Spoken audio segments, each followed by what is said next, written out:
Hello. This week's episode is Person or Persons Unknown.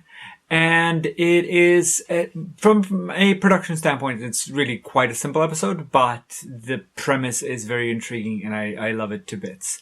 So, it's about a man who wakes up and no one in the world knows who he is. The world has essentially forgotten about him.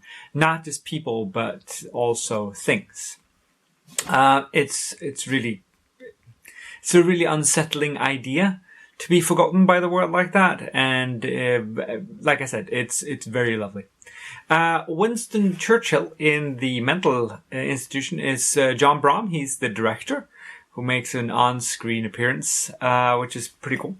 In the mental hospital also features a lovely sugar pane glass window, which you can jump through.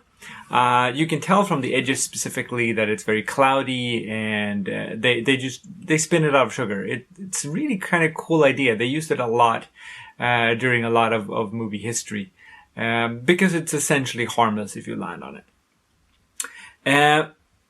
Now, I am not sure whether or not this is actually going to come across on a screen like this, but the two photos, the one with his wife and the one without it, side by side, does show that someone put a lot of love into this. I'll see if I can put it up here. Because he pulls up a picture with him holding hands with his wife, and then a second picture, I can't, with just himself, right? But it's still the same picture. It's very, very nicely made. So, at the very end, his wife has changed, and she's now played by a different actress.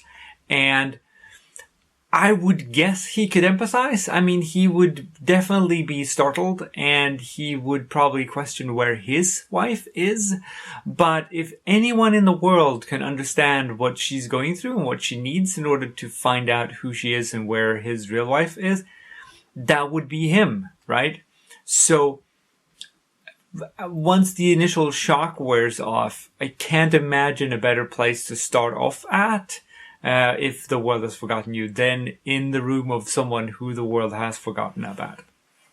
That is, of course, if the world actually remembers him again, which I think it does. So this this is based on a short story, and it was actually made into a TV series called The Missing Man back in the 90s. It only got one season.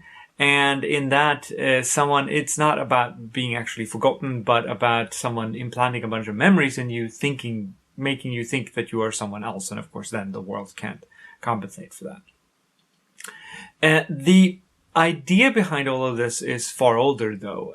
In Egyptian sort of mythology, the soul or a person is divided into many different pieces. And one of the pieces is called Ren. And Ren is your true name. Now, if someone finds that out, they could do all sorts of magic on you, which is why you have a separate name that you let people call you, and you don't have actually anyone knowing your true name. And the worst kind of magic that you could do is to erase the true name, and then you are no longer part of the world. There are a few different sort of spins on this throughout the culture overall. The reverse would probably be true for the Langoliers by Stephen King, in which they are no longer part of the world, at least. And there are some other ones like that as well. So it's an old concept, and it's a very scary one, and I'm very happy that we got an episode showing it in such a lovely light. And the next week's episode is The Little People, as a little bit space fairy, and I hope to see you then. Take care now.